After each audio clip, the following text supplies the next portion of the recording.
From the News Channel 5 Network, this is Inside Politics. Hello, everyone. I'm News Channel 5's political analyst, Pat Nolan. Welcome to Inside Politics. Transgender politics is an issue that has suddenly emerged as a very controversial one this 2016 election year. That's been true both nationwide and here in Tennessee. This week on Inside Politics, we're trying to take a very in-depth look onto that issue with advocates speaking from very different points of view. That includes Zach Pruitt, who's the Director of Public Policy for the Tennessee Family Action Council, and Hetty Weinberg, who's the Executive Director of the American Civil Liberties Union here in Tennessee. Thank you both for coming on the show. Good to be here. Let's start our conversation to sort of what I hear from people out in the street when this issue is coming up. Most people are not aware that this has been a big issue. They certainly haven't seen it sort of blow up the way it has in politics across the country. So why has this become such a hot topic? You know, I think this is an expected backlash to the marriage equality decision that we saw the Supreme Court when they issued their opinion last June that ensured that all people, regardless of their sexual orientation, had the right to marry. We understood that there would be a response, a negative response from some communities, and the scapegoat has become the transgender community. We have lived with transgendered people for quite some time, but you're right, there has not been a public conversation. Mr. Pruitt, what are your thoughts about why this has suddenly blown up with both lawsuits and, for that matter, other things going on? Well, it is an emerging issue, both legally and politically and policy-wise, as we're starting to figure out, how to handle some of these issues. But I don't think that it's necessarily the same as far as backlash to the gay marriage decision, simply because this is entirely different. When you're talking about gay marriage, on one hand you are talking about people that are of age. With our bathroom bill here, we were talking about students and their privacy. And so I think that hit people a different way when it comes to parents and society in general. Well, how was this handled in the past? Ms. Weinberg, have you had previous complaints about this? And in the past, how has this been worked out, sort of going, say, to the Department of Education on the federal level or going into court? Sure, and we have over the years worked with transgendered individuals both in the workplace and in the school setting, and we've heard from individuals in the workplace who are concerned about being discriminated against, and we work closely with them to try to ensure that that doesn't happen and they're not fired.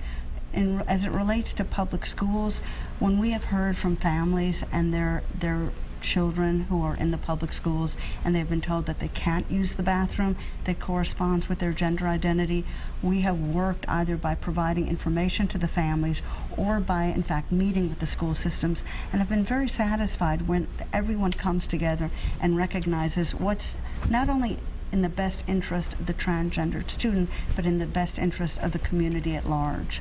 Mr. Pruitt, how did the Family Action Council get involved in this, particularly in Tennessee, and I guess with what everybody more in the state here knows is the bathroom bill?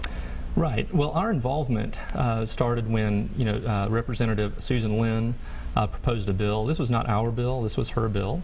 And we decided, because, again, we advocate on behalf of families and religious liberty in Tennessee, that this was a bill that fit what we as an organization want to support.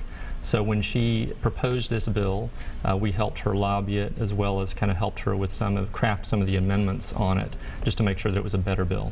So you have continued to work with her. Now, I saw there was some unhappiness when she pulled the bill in the House last year. Mm-hmm. Are you going to continue to work with her? Will there be other sponsors coming in? Will she continue to sponsor the bill, say, next session? I don't know. I mean, and no one knows that yet, what bills will be sponsored next session. We were disappointed with her decision to withdraw the bill. We think that it had plenty of support in the House and in the Senate. It passed every committee that it was in front of. Whether or not the governor would have signed it is another question, but I have full confidence it would have passed both the House and the Senate. Ms. Weinberg, I know your group has been working against the bill up there, and I think at the time one of the talking points would have been, well, maybe we ought to wait and see how this is going on in North Carolina. It's been going on in lots of other states. Maybe we'd be better to wait and see how it works out there, and for that matter in the courts or before the Department of Education, before Tennessee jumps in the middle. Is that still going to be your argument? Because I'm assuming this bill will come back up again next January. I'm assuming it will too. I will tell you there was a growing chorus of opposition to this bill. ACLU, HRC, the Tennessee Transgender Political Coalition, TEP. In addition to our organizations first speaking out against passed this legislation, the business community, the music industry, mayors in Nashville and Knoxville, and many other organizations and leaders said this legislation is wrong. It's wrong on two levels.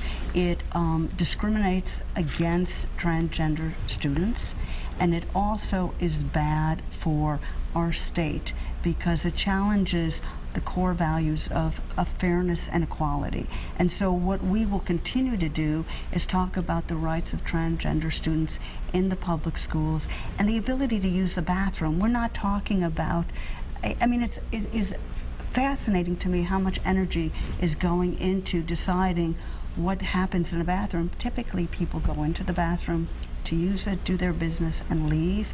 And so this conversation about the fear and the anger and the safety is really misplaced. Mr. President, in the past, as Ms. Weinberg said, it appears this has been worked out on a case-by-case basis, and in most cases it has been, as far as I know, we didn't have to pass laws about it, we didn't have to go to court about it. So why does this bill need to be passed to say you can only go to the bathroom based on your birth certificate gender? Well, it needs to be passed primarily because the Obama administration has now taken it upon itself to force it upon the American public by way of an administrative memo.